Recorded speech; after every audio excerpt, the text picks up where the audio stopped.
Some of you might remember that in 1378 Catholic Europe was split between two popes, Urban VI in Rome and Clement VII in Avignon. Immediately there were calls for the two papacies to sort this out, but the popes couldn't reconcile and became obsessed with winning the conflict in any way possible, including by force.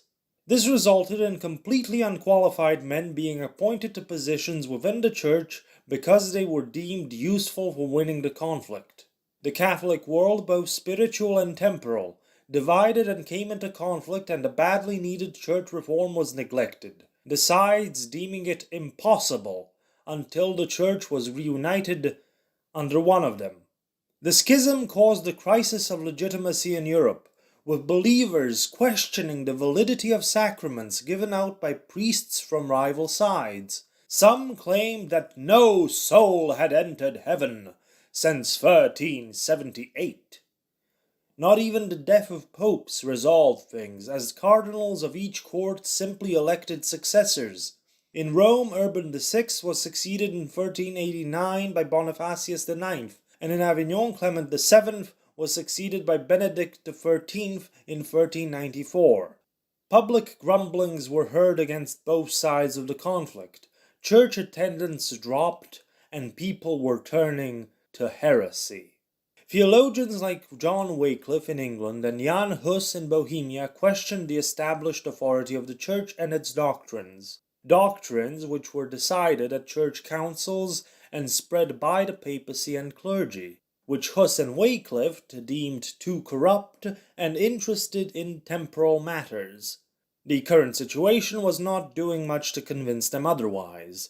Instead of official church interpretations, Wycliffe and Hus emphasized the supremacy of the Bible and advocated its translation and free interpretation by anyone who could read it. This led to many heretical beliefs surfacing. The veneration of saints was questioned. So was transubstantiation, the exclusivity of communion, not to mention the debate between free will and predestination.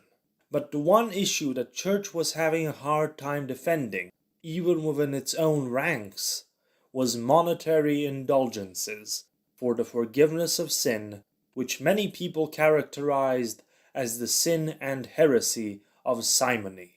Wycliffe died in 1384, leaving the Lollard movement behind him, while Hus's preachings would gain support in unstable Bohemia, and his followers would become known as the Hussites. There were also problems between popes and temporal rulers. For example, relations between Pope Bonifacius IX and King Sigismund von Luxembourg deteriorated when the Pope backed an aforementioned pretender to Sigismund's crowns. Sigismund responded to that with a measure requiring papal decrees to be given royal assent before taking effect within the realm of St. Stephen. Sigismund also removed disloyal clergy from their offices, and instead of investing new office holders, which required papal agreement, Sigismund put his own non-clerical men to run the church estates in the name of the king, with all their revenues going to the royal treasury, until new ecclesiastical office holders were appointed.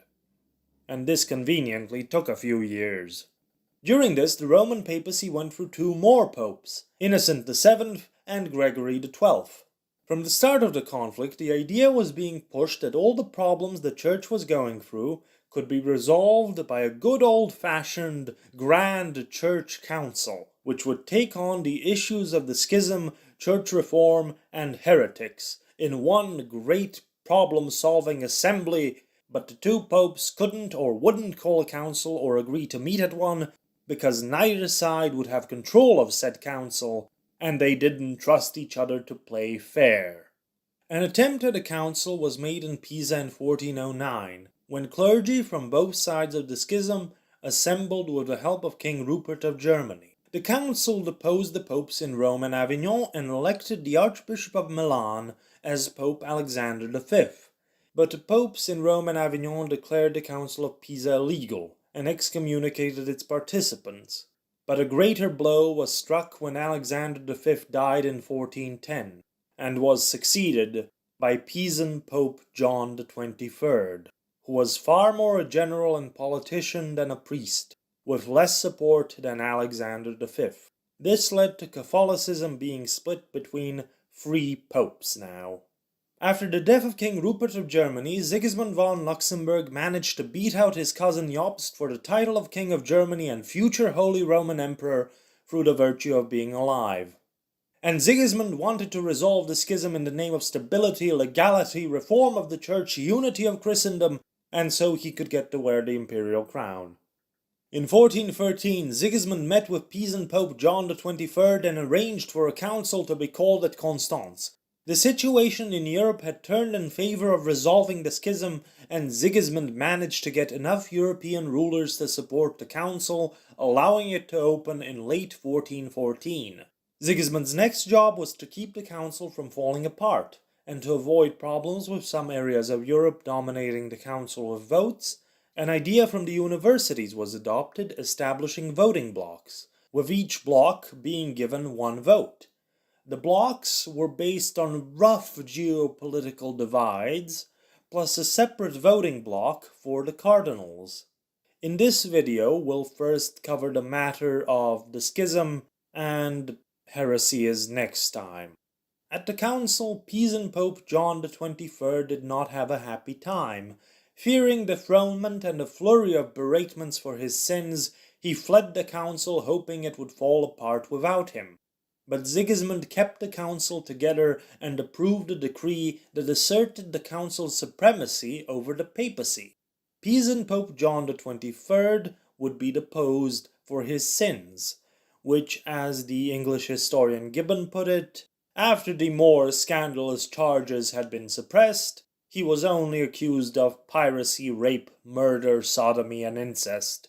Pope Gregory XII in Rome sensed which way the wind was blowing and sent his own representatives to the council. Under the condition that the council recognize him as the legitimate pope, which was accepted, Gregory gave authorization for the council to convene and abdicated the papacy.